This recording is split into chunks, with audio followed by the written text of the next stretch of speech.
welcome back to the Amazon EU Masters. KC finally get their win over X7 after, let's be real, a very, very scary week one against that team. Yeah. But that was a much tighter game. It was a lot closer. It looked like KC had a game plan. And it honestly looked like X7 were a little bit lost in that game. And that really sets some kind of stakes going into the latter half of the day, because now with X7 losing this game, they have to win versus Team Phantasma. And if KC beat GamerLegion in the next game, then there's a tiebreaker for first. Yeah, and I felt like this game was like a lot of bouncing and a lot of back and forth, right? And at the end of the day, I felt like Cabo went completely under the radar onto this. Now, he was fed a lot of early game platings. He got the entire tower platings plus the tower pre-minute 14. He had the right idea about his build as well, which was very crucial. He instantly built the Hex Trinket to make sure he doesn't get burst down. The second temp moves out of lane together with Jaeger. Then he went straight into Trinity to make sure he has enough damage when that Mega Gnar lands as well. And every single time Haru would pull the trigger without temp being around, KC would instantly capitalize, knowing that the main carry for X7 was not there. And especially in this fight, you see as well, I think Rekkles shows off his skills right there, flashing instantly away from the damage from temp and then taking him down.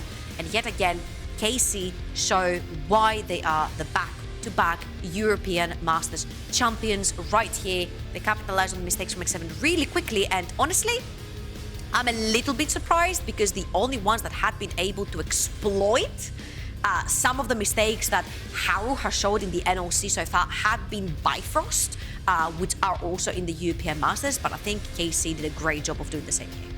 Yeah, they really did. It was, you know, there were definitely moments of brightness from X7. There were definitely moments where they did look good. But as we just got later into the game, I think X7 kind of didn't really understand exactly what they needed to do. And it's interesting as well, because at the beginning of this game, one of my major compliments towards X7 was X7 are a team who, once they kind of lock in a team, they kind of understand how to play to the win conditions of that team. And it felt like in this game, they didn't actually understand, you know, what their team needed to do, or, you know, they did in some areas, but they weren't making smart decisions around it.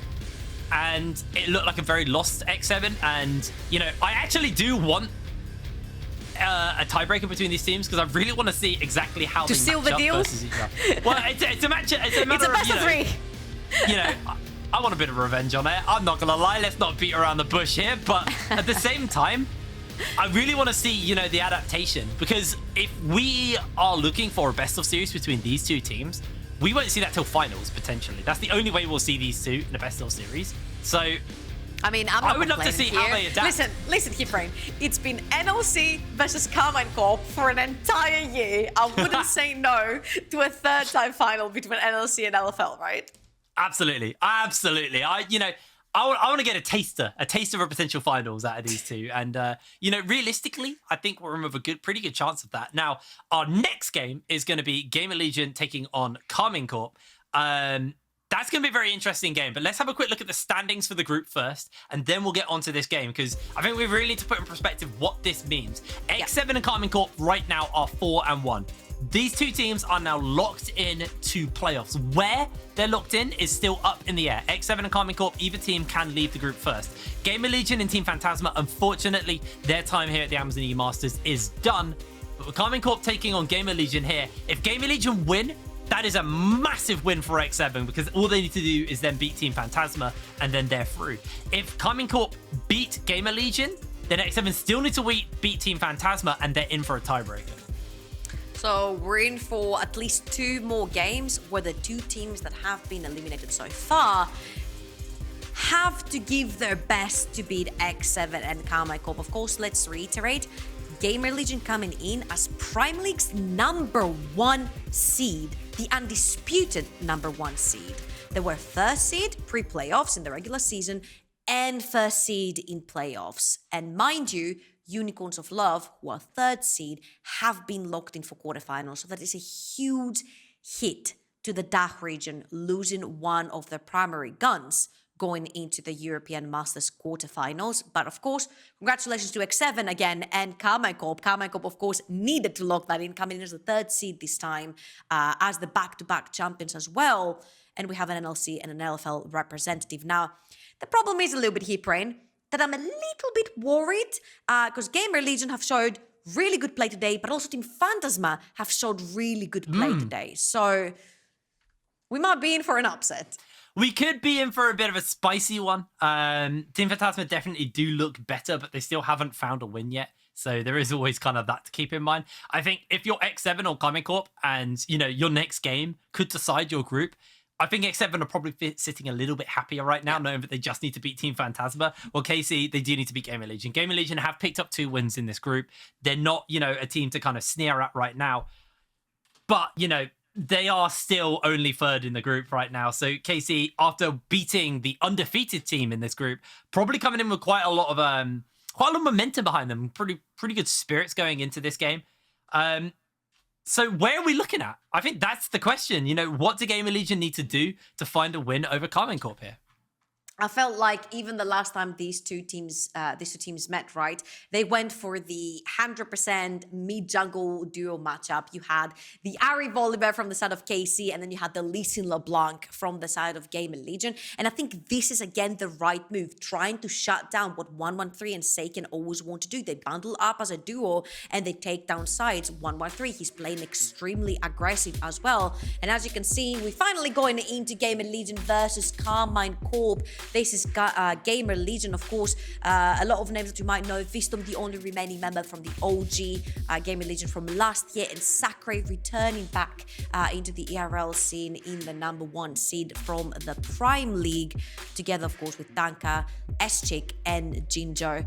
And honestly, again, the mid-jungle duo for these guys is the moving gear. The top side of the map is what really pushes the game forward for them, whilst Visdom roams the map.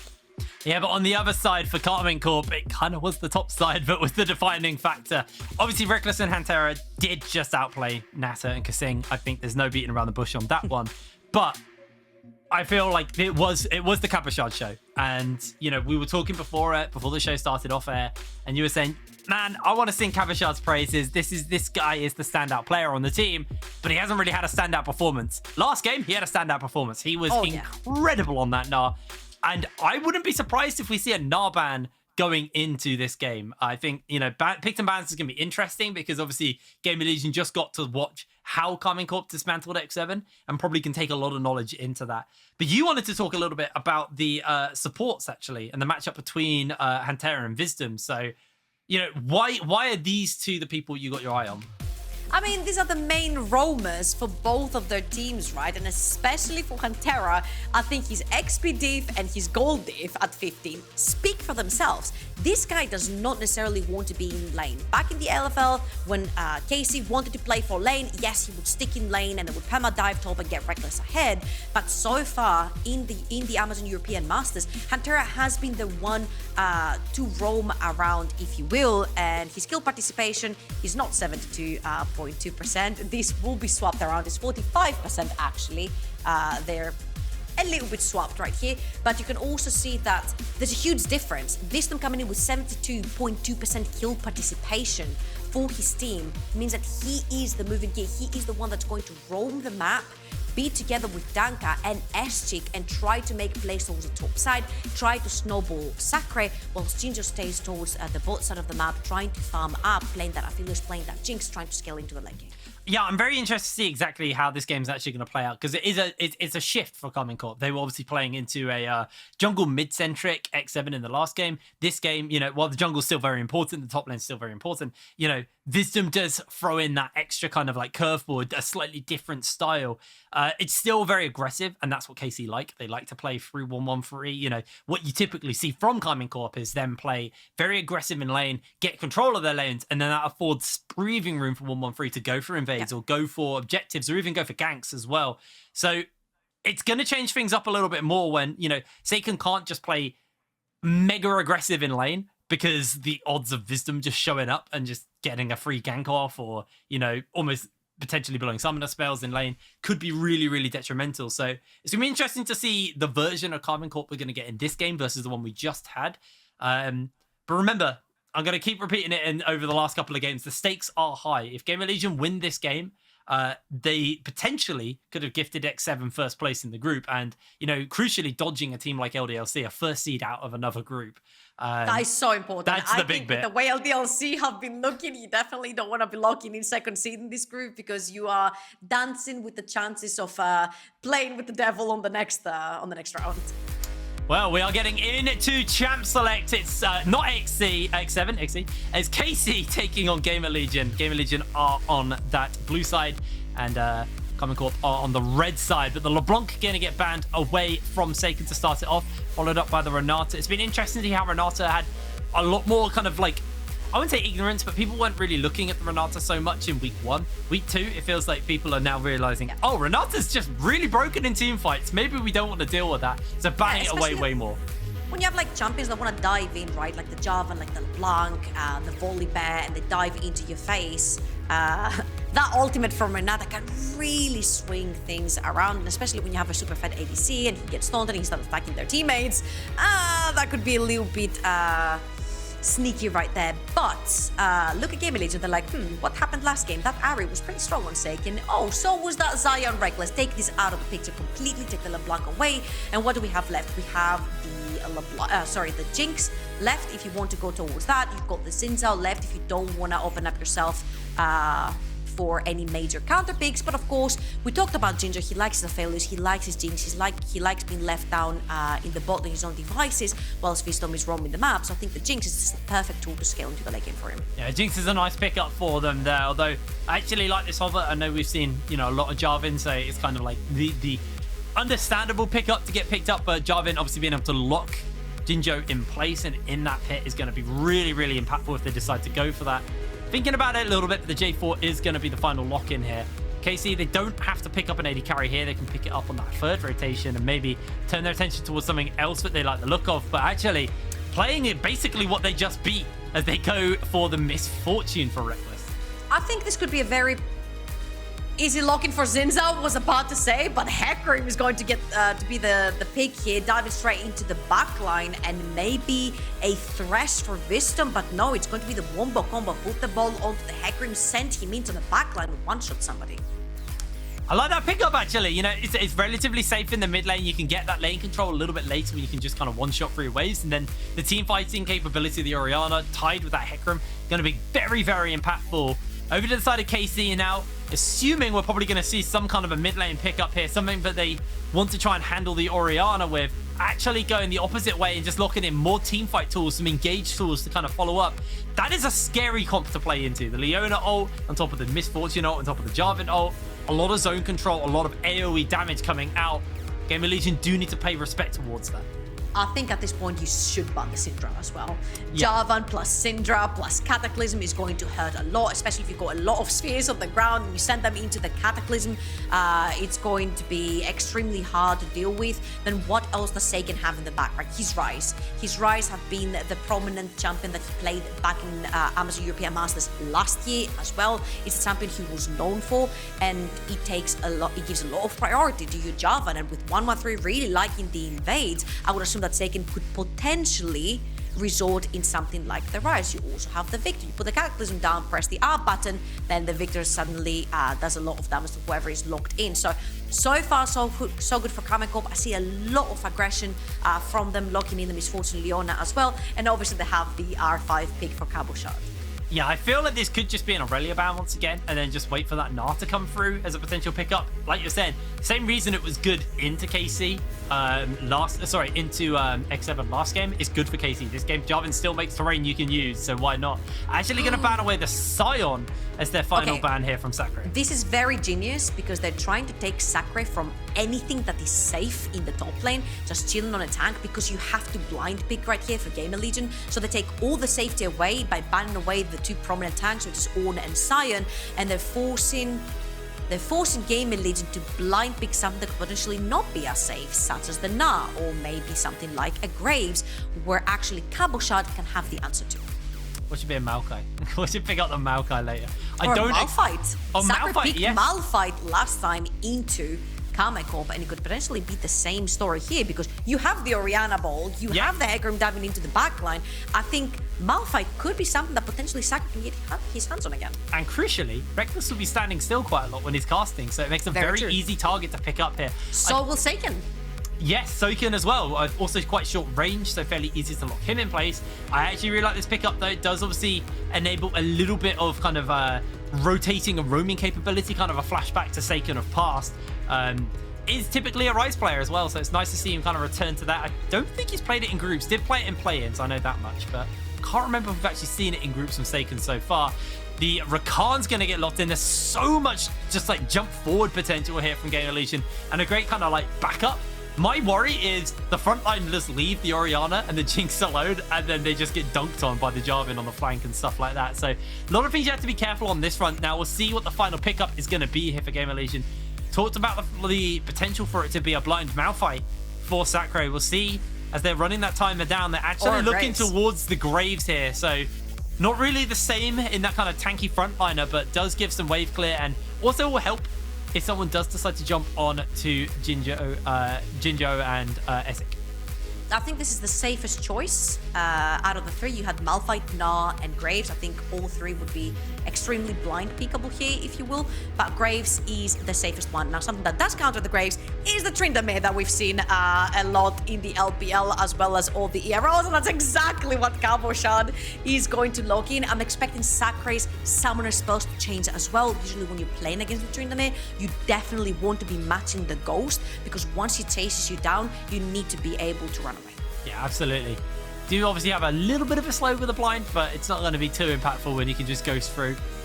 It's holding out onto that flash for a little bit, has a little bit more time to change that. But overall, looking at the team comps, I'm seeing a lot of team fighting potential from both of these teams, and I'm expecting this to get pretty scrappy. Trouble, let's talk win conditions. What are we expecting coming into this game? How do the teams kind of play towards the win here? So KC have their choice, right? They can go towards a very tanky SAKEN onto that Ryze, and you can also 1-3-1. If you shuffle around 1-1-3's name, you can also 1-3-1, because you have the Jarvan, Leona, Misfortune. It's a very strong bundle. It's really hard to dive these three as well. Whilst you can have Tryndamere just doing his stuff on the side lane together with the Ryze, and they can join at whatever point, because Ryze also has the warp and he can TP into the fight whenever he wants to, and then Tryndamere can run down whichever opponent he finds in lane, or actually evade really easily, having the Gale Force, Flash, and Ghost.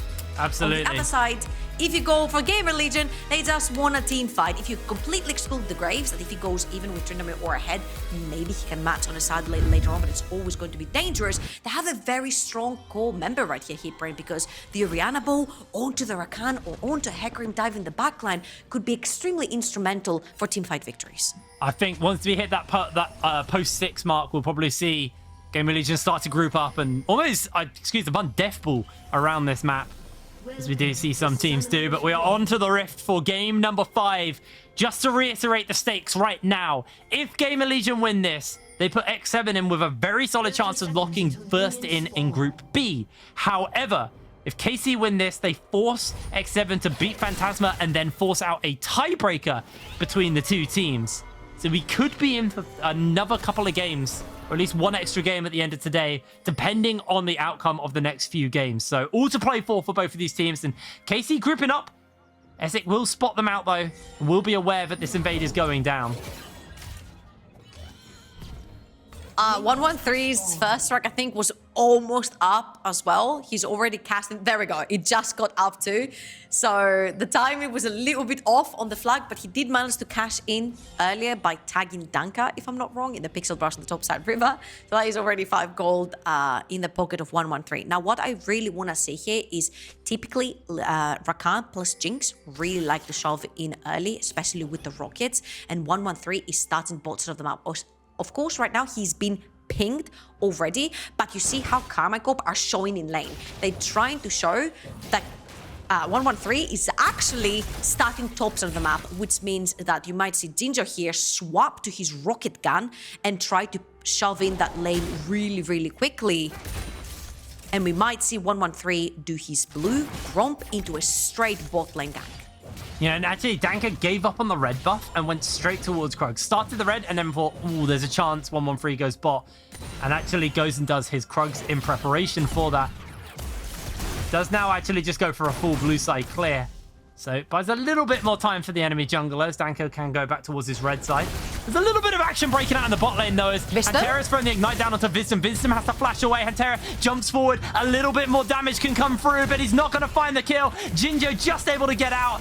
Got a whole bunch more damage in return. As Rekkles heavily chunked out. Same for Hantera. Visdom gets the level up and gets a bit of healing off as Hantera now the one who's getting a bunch of damage thrown onto him. Oh, and look at that. In true 113 fashion on the top side of the map, he instantly goes in. Remember the level 3 step. The third step is one buff into full clear one side, into gank. And they've got the knockup. They've got the CC. ESCIK just accepts his fate and will fall. 113 secures first blood. The rule of 3, Keeper, and we said it. It's a buff into one side clear, into either invade or gank. He sees ESCIK overextended in the mid lane, instantly capitalizes on that, grabs the kill for himself, going towards the top side of the map. Look where Sacre is actually pushed in as well. If he wanted to, he could go for a cheeky top lane gank as well, but not for the time being. He's gonna choose to go towards his top side of the map and continue clearing, because Danka is a little bit ahead on that, since 113 had to expend some time for that mid lane gank. Spotted him out on the ward as well there, so they do know where 113 is. They'll see him roaming up, and you'll probably see at this point Sacre start to maybe play a little bit more respectfully towards the jungle. As Danka, being for a reset, is now moving towards that bottom side of the map, so isn't going to be there as well. So Sacre is going to have to definitely play respect towards the 113 gank potential. And Jinjo. But look at this one though, because Visdom, we mentioned how he loves roaming around with Danka, and they want to possibly get that revenge gank onto the mid lane, but SAKEN is respecting that so much, because they knew that GamerLegion were the first ones to get the reset in the bot lane, which means that the Rakan would be first one on the map Sacre. versus Ghost is there. Needs to get the flash off. Able to dodge away on the flag and drag. Cabo's chasing him for more, but the tower shots will finish him up. Cabo goes down. And Sacre answers out 1-4-2. Meanwhile, in the mid lane, Tamax is breaking out. It's a double kill. That was a little bit weird. Meanwhile, ESCIK's being chased down. The shielding's coming in. Visdom's able to save for a moment. Gets him another shield off. Danka's chasing him forward. ESCIK is still alive. Hantera's able to find the kill, but they're popping back for the moment. And now Hantera has to be oh so careful. Rekkles chasing in. And SAKEN is burning down low. They get the slow off. They got the blast cone. They find the knockup. The interrupt from Visdom. Danka flashes. Can't flash over the wall as SAKEN does find the flash, and in comes 113. It's about to get real messy once again. The flag, the drag is going to land onto Danka. Danka getting slowed down for the moment, but he is able to get out as SAKEN continues to fire off an absolute cluster of action at the 5-minute mark. And what in the world just happened in the top lane? I do not understand. Meanwhile, Jinjo has been pushing that bot lane under the tower. He's going to have to force his cleanse here as well, because Hantera engaged, and he'll get out scar-free. But while all of this is happening, Sacre has banked 2 kills, and we're going to see exactly how. He's trying to shove in his wave to crush that one, but he gets engaged though by Cabochard. And once he uses his dash, then 113 is able to walk in. Has to pop his ghost, of course, to get away, because Cabochard pops his ghost as well. He has to pop it in advance. And then Cabo decides, I'm going to go in for the kill, which makes a bunch of sense. But the 113 is like, I'm trying to stop the wave? And dies and gives a double kill. Yeah, that was a bit of an interesting one there. Sacre, who kind of went on the weaker end of that, was able to actually pull ahead off the back of that. But SAKEN's now 6, and this is what SAKEN does when he's on the Twisted Fate, when he's on the Ryze. Moves out of lane at the earliest opportunity and looks to go for the roam. Visdom reading the play. Visdom's only level 3 though, so he's pretty squishy. ESCIK's coming in just in case, as Sacre's been found out by 113. Does have that flag and drag to get away to safety. And Visdom, down heavily in experience, just constantly playing that roaming style. And this is what you were talking about when we were looking at the comparison between Hantera and Visdom. Visdom is so proactive early. Absolutely. This is why he falls down in experience and gold, because he's trying to get his jungler ahead by roaming with him. And so far, we have seen a Visdom that's been all over the map by just being level 3. You see that Hantera is already 2 levels up onto that Rakan, so he needs to stick to a lane, try to soak some experience, whilst 113 and Danka are fighting over the Gromp. It's 113 that gets it, and level 6. Oh, they got the Dank. They've got the backup. Danka goes down as SAKEN finds the kill, and now Sacre goes, oh, I guess I just die then. Gonna try his best to clear out the wave. Pops the ultimate. Cabo is gonna do a fair amount, but they're able to lock him in place, and that is going to be a nice and easy kill. That tower did a lot of damage. A little bit more time. This is the Karmine Corp special. Playing towards the top side of the map. SAKEN on one of his signature champions. Playing the Ryze, shoving in the mid lane, instantly roaming. He's roamed towards the bot side of the map, mainly towards the top side of the map. And again, remember that Sacre banked in 2 kills, but the matchup into the Tryndamere is very, very difficult, especially when Cabo manages to get his Gale Force as well and get onto the Graves much easier. It's going to get much difficult for Sacre to play that side lane, because he is going to be getting run over later on. And the only problem right here is that Orianna cannot match Tryndamere on the side lane later on either. Even if you have Hourglass, you will not be able to outlive a Tryndamere underneath the tower, especially not with his ultimate being active. And that Tryndamere is just gonna start becoming problematic. Cabochard with a fantastic performance in the previous game versus X7, and right here he's got what it takes to do this one more time. Banked 1 kill, 20 CS up on a favorable matchup, takes the golems away as well. Sorry, 113. That's not your jungle anymore. Not at all. With Dragon spawning up, or Dragon has spawned up, and potential action looking to break out as Hantera jumps in forwards. Visdom's holding for the moment. Everything's going to connect, and ESCIK, not really much you can do there. Just too much crowd control. He's not allowed to press any button at all. I'm pretty sure he was crowd control for the entire fight. Really great flash by Hantera right there to make the pick. And I'm pretty sure this is going to be a pretty free Dragon as well for the side of KC. Started to bank these ones in, and ESCIK. We mentioned how if this guy gets rolling, it gets really scary. But if he does fall behind, he's had some inconsistent performances while... Sacre, I think you might just be dead. Has to flash away. SAKEN's chasing in. The rest of the team are coming forward, and Cabo can't find the kill. Danka very low, though, so it's very risky for them to try anything. It's 113 being chasing forwards. Is getting himself into a little bit of trouble. The flashes are going to come out, and that is the flash down from 113. And remember what we mentioned at the very beginning about having to match Tryndamere with Ghost. You cannot outrun him unless you match his summoners. And right there, Cabo didn't even have to burst his flash. But right now, GamerLegion might be getting caught. Oh, no! There's just nothing you can do if one bit of CC connects, and now Jinjo has to be very careful. The rest of the team are looking to potentially roam down. ESCIK doesn't actually have that flash, and Cabo now just able to...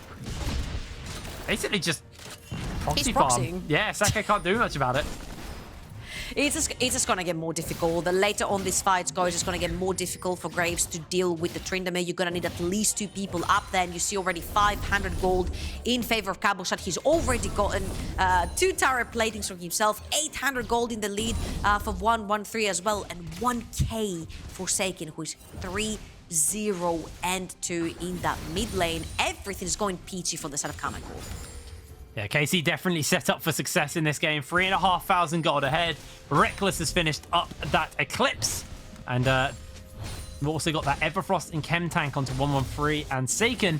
Meanwhile, GamerLegion's still struggling to actually find any of their first items and struggling to actually find an opportunity to get into this game. As 113 going to start up this Rift Herald. Expect to see that probably go down in the mid lane around the spawn of this second dragon. Rekkles is on his lonesome down here, so does need to be a little bit careful. Crucially, big thing to note is, because of the amount of roaming Visdom's done, Visdom's actually significantly behind in experience. Hantera's seen level 6 for a fair amount of time, and actually ulted maybe once or twice in that time, while Visdom still only level 5, so definitely struggling on that front. Absolutely. And with that Rift Herald being taken away by 113 as well, I wouldn't be surprised if that also goes towards the sort of Cabochard. He's sitting right now in about 23 CS up. The Rift Herald is going to get popped and most likely take the entire tower. You see there's an entire wave pushing as well for Cabochard. But because they don't see Visdom, they actually ping him right now. They know he's not toward the bot side of the map. Because Jinjo is respecting the fact that he's all alone down the bot lane.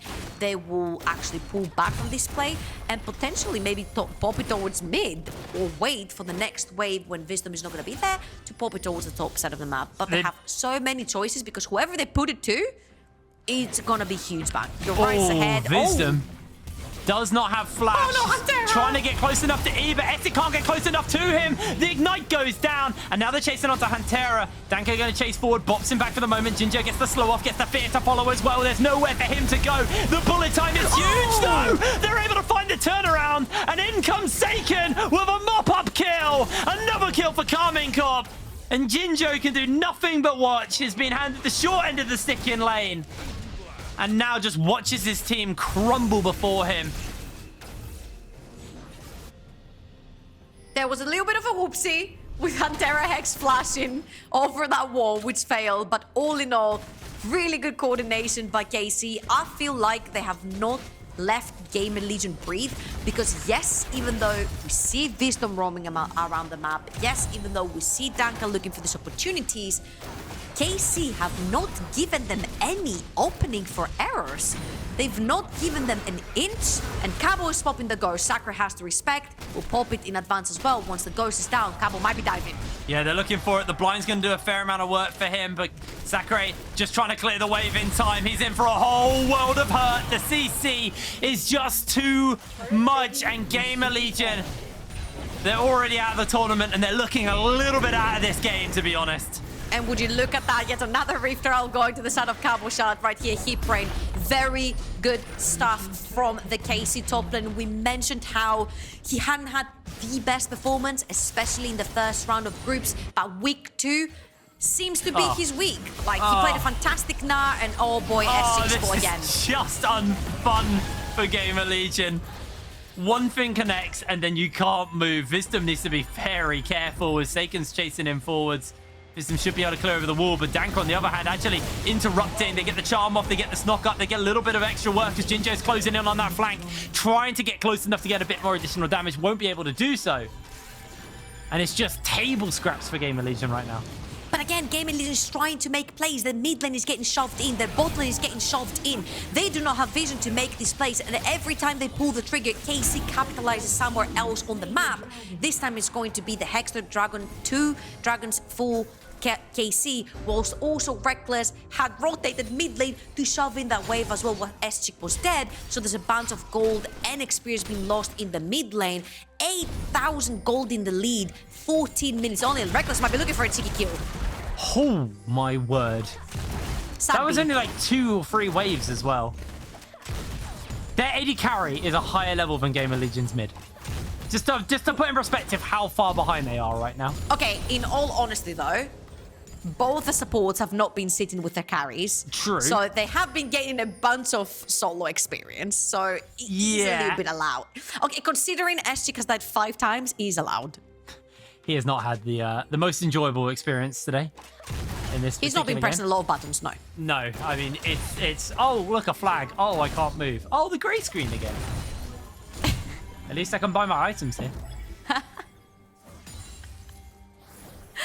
Of course, this is a game that doesn't mean anything to GamerLegion other than pride. Being able to maybe take down K-Corp and refuse that first seed. But K-Corp don't seem like they want that first seed taken away from them. No, it does look like there's some fight in them still. They get the fear off, they get the flag, they get the drag, they get everything, and Danka's on his lonesome. Danka has nowhere to go. He's able to taxi himself out on the minion with the E. And KC... Okay, that's a 3v5. That's a 3v5 that KC got away from. That was 5 members from GamerLegion and only 3 from KC. Top lane being shoved, bot lane being shoved. Meanwhile, and KC do not die 3 versus 5 while taking every single almost ultimate from the side of GamerLegion. And SAKEN has found himself Visdom. Oh, look at that blue jungle. Cabo's in the area. Trouble is about. And there could just be a dive here. A lot of ultimates were burnt. Trouble is about. Although that bullet time's about to go. So Cabo just feels tickled by Jinjo, to be fair. Not actually able to do any damage, and that bullet time is huge. Just about able to sliver out from that one. The slow doing so much work. But you see the threat. You see the threat of a 1-1-2 Tryndamere. Kraken complete doesn't even have to go for Gale Force because of how immobile the Jinx is. The Jinx didn't go Gale Force. Graves doesn't have it because she went Hullbreaker, and then there is a very mobile Orianna, so you don't necessarily need the Gale Force to get into the backline of GamerLegion. So he opted for the Kraken for that extra damage on every third auto. And every time he's hovering about, every time they see him in any vision, they have to respect the fact that Cabo is there. Level 12 on that Tryndamere. Yeah, he is a absolute problem. Maybe some kind of interruption could come forwards, but he's able to just spin out. And Visdom just sat there and watched it. He's so strong. He's just too strong. Jinjo also, there is so much value on that Frozen Heart for 1-1-3 versus the Hecarim and the Graves. You get the extra armor, but also you lower down all the attack speed that's coming in from the Jinx, and the Jinx hasn't even got any attack speed item, but Sacre has been caught. Yeah, Sacre, I think he might be dead. Can try and flash the wall, is able to do so. Cabo chases after as well, flashes into his pocket, and there's the Kraken Slayer damage coming in. Cabochard able to find the kill. It is just so difficult to run away from a Tryndamere. Graves is just not having fun right now, and even though it should have been the lane that should have been taken care of, and we mentioned how the strong side for GamerLegion is the top side, he has been struggling. 2-4 for Sacre, 1-5 for ESCIK, and don't get me wrong, it has all been the doing of 1-1-3 and his solo laners together with Hantera. Hantera is 11 out of 13 kill participation. He has been everywhere. Well, we're 18 minutes, 19 minutes on the clock. Third dragon spawning in 30 seconds. KC first in the area, and GamerLegion just don't have the capability to even think about contesting it. Rekkles has a 2-level lead over Jinjo. That being said, SAKEN is down on ESCIK, I guess, but it is definitely looking a little rough right now for GamerLegion, and this is their final game of EU Masters, or Amazon EU Masters this time around. So wanting to go out with some fire, but it is a bit of a whimper at the moment. Yeah, they're about 9,000 gold in deficit right here, and they're pulling the trigger, but they just can't reach it. They can't hit anything. It was such a desperation play, and they gained nothing off it. That looked like not even desperation. I do not know what that looked like, Hecarim, but it definitely did not look like. Well, it starts with an I and it ends in a T. That's what it is. That's what it is. I'm not gonna go there. There is has been popped in the bot lane, and they're trying to times. No, he's trying to take every outer tower there is remaining for GamerLegion. This is the most that you can do. Pre-minute 20, take every single outer tower, take every single bit of vision on your opponent's quadrants of the jungle. They're gonna take the third dragon right here, which is going to be soul point for them, and it is mountain. So if they do manage to secure mountain soul, not only GamerLegion have not been having fun trying to kill anyone from KC, but imagine a Tryndamere on a side lane with mountain soul. Nobody is gonna be able to touch Cabochard. 20 minutes on the clock. The gold lead is 11,000 right now to the side of Karmine Corp. This looks more like the KC that we know and love. This looks more like the back-to-back champion here at the Amazon EU Masters. GamerLegion, the first seed of the DACH region, looking very lost right now in this game. Already out of the running, but playing for interruption, I guess. Absolutely. Let's reiterate what that means for Karmine Corp as well, right? They're pulling ahead in the group, 5-1. X7 will be right behind them, 4-1, which means that now the pressure is on X7 to beat Team Phantasma. Oh, but Danka has been called. Yeah, for now, though, the pressure is on Jinjo as they have found all of the damage necessary to find the jungler just like that. And Cabu now in the pocket of everyone. The Roam Warps aren't going to bring anyone forward. Just a couple of minions for now, but they've already found a kill onto ESCIK. And knocker comes in from Visdom. And a lot of burst damage, but not enough to really do anything meaningful. GamerLegion lose 2. And these are the crucial two hit brain. It is the Orianna and it is the Hecarim, the smite holder, and also the person that's holding the shockwave, which is one, huge CC, and two, one of the biggest Baron stealing tools that you can have in the game. And they're both gone, which means Karmine Corp are going to yoink away the Baron, are going to get away with 2 kills, a Baron buff, and they're going to be using that to push through multiple lanes, because 5-0-3 Ryze will be on the side lane, 3-1-2 Tryndamere will be in the side lane, and then the core members Jarvan, Leona, and Miss Fortune can bundle up together in another one. So I'm expecting 3 lanes being pressured at the same time, and here's the replay again. They will catch Danka with the slow right there, and instantly capitalize on that, take Jinjo's flash too, and once Danka is down, they don't necessarily need to continue here, but because of Cabochard's positioning and catching ESCIK off guard on the side, they were able to capitalize on yet another kill, which means that they'll take a free Baron from that. In another world, that Visdom engage would have been incredible, but when you've got a one-item Jinx at this point, it just doesn't do enough, unfortunately. You got the Serpent's Fang, the Muramana, and a dead pony once again from the looks of things. Although Visdom finds a knock-up, Cabochard looking for Sacre. The blind is not going to do much, and Sacre tries to jump back for the moment. They actually interrupt him, but he still finds the kill. Burning down to the Ignite. Jinjo will not be able to find the kill unless it is a rocket. Well shot, but unfortunately not going to be the case. And Cabochard able to dodge away on everything. This feels like this might be the final moments here for GamerLegion at the Amazonia Masters. You got the Hurricane, so I guess you have a little bit additional wave clear. But it is rough. Unfortunately for Karmine Corp, they haven't been able to sink in the waves properly, so one wave crashes in whilst they're waiting for the other one. Now they're going to send SAKEN towards the top side of the map, so they can hopefully be able to push 3 waves at once. You can use Cabo as the bait, because he doesn't have summoners, he doesn't have his ultimate, so if GamerLegion waste everything towards the bot side of the map, they might be losing an inhibitor. They're looking for Cabo, but they got the teleport coming in as well. Danka's trying to jump away, Visdom jumps in, gets the knock-up, gets the fear! The shutdown's only onto Visdom, not the person who needs it! Meanwhile, the backline are locked down, they're CC'd, the shockwave from ESCIK has to be clutch! They're bringing it in, the free-man shockwave, no one takes the Realm Warp out to safety! Casey lose 1, but gain 2. They're in the base though, and this could be absolutely colossal for GamerLegion. This could just be the final nail in the coffin. They'll take that bot lane inhibitor tower, and we mentioned Cabochard had no summoners, no ultimate. They would use him as a bait to try and start the fight out of GamerLegion. GamerLegion will use everything onto Cabochard, and as you very well mentioned, the shutdown as well went to Visdom, the Rakan. That's somebody you don't want that shutdown on, especially when Jinjo on that Jinx has been starving the entire time. We get to see this one more time. Visdom is fishing on the top side of the map, while Cabochard is suffering with all that CC thrown his way. But again, that was all planned. SAKEN comes in with the teleport. They'll be able to capitalize on 2 more kills right here, and Sacre will flash into the Miss Fortune ultimate, and Rekkles will be like, yoink, I'll take that one. That's a freebie.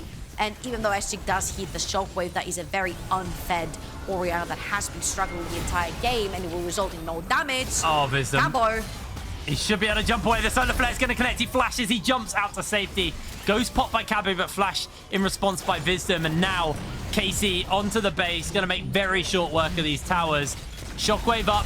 The ultimate from Danka about to come up as well. He's about to charge out, gets it off. It's pretty big for the moment, but the shockwave needs to be perfectly placed if they're in with any sort of a hope. They've already lost 2. They've already lost their shockwave. The flashes are coming out. The knockups are there. Jinjo's trying to get as much damage off, able to find himself 1 kill. The Jinx is excited, but the health bars are just evaporating. They're not going low enough. Jinjo's able to get himself a little bit more space. Zap onto 113. Shut down for Jinjo. Able to find himself a little bit more time, a little bit more breathing room. He's got the Hurricane, so he has the wave clear. He can make short work of these minion waves, and ESCIK up in 20 seconds time. GamerLegion, they just bought themselves a little bit of space. The stopwatch is huge. Watch your Hantera. If he can find the opportunity to kill Jinjo, he will do so. Visdom can't interrupt them, can't do anything. Dragon Soul over to KC. And SAKEN tries to go for his Montage moment right there, but in the end, he's going to take everyone out to safety. It's going to be Mountain Soul as well for Karmine Corp and GamerLegion. Unfortunately for them, they're like 13,000 1,000 gold behind. They might make a last-minute play right here. ESCIK is looking for the cheeky shockwave, which he couldn't use because he instantly died. It's gonna go wide. It's gonna go very wide, and that is gonna be all she wrote on that little play. Soul over to the side of KC. You thought they were hard to kill now. Before, they're harder to kill now. Yeah, and again, you see right here, KC are just walking in. They do not care. They know they're ahead. 113 is going to jump in. He's going to lock in ESCIK, and then Rekkles starts channeling the ball tap and has to flash away from Danka. But it does not matter because they're literally running them down. Cabochard together with SAKEN are so strong. Just the front line right there. And that was a very nice cheeky play from 113. You'll see when he sees Jinjo overextend a little bit, he will flash, flag, and drag. And Hantera is like 1 millimeter away from hitting that Zenith blade, and it could have been a double. It was a nice little shutdown there for Jinjo, and Jinjo has a lot of waves coming in. The Infinity Edge almost finished up, but he's going to need that last Whisper soon to be able to handle the KC extra resistances they've just been gifted off the back of that Soul. The shielding as well. But until Infinity Edge is finished up, Jinjo's still in a massive power trough, and you can see right now, just tickling away the health bars with Visdom. He doesn't care. He's looking for the knockup. He's looking for the CC. The solar flare's used. Jinjo has to use the stopwatch to try and keep himself alive. He's caught inside the pit. The tower is on. Jinjo is sustaining, but he is finally down as 113 secures a double kill as Rekkles cashes on the final one. It is only Sacre who remains. He has no flash. He has nowhere to go. Under the fountain they go. He does get himself an additional kill, but that is all for GamerLegion here at the Amazon EU Masters. KC fire back in week 2. Absolutely dominating performance. 8-0-8 for SAKEN, 7-0-6 for Rekkles. And now the ball is in X7's court because with that victory, KC claim #1 seed in their group. They're 5-1, only lost one game to X7. X7 is 4-1, only lost one game to to Karmine Corp, which means that the last game means a lot for X7 versus Team Phantasma. If they beat them, then they're able to go on a tiebreaker between them and KC. If they don't, KC looking first.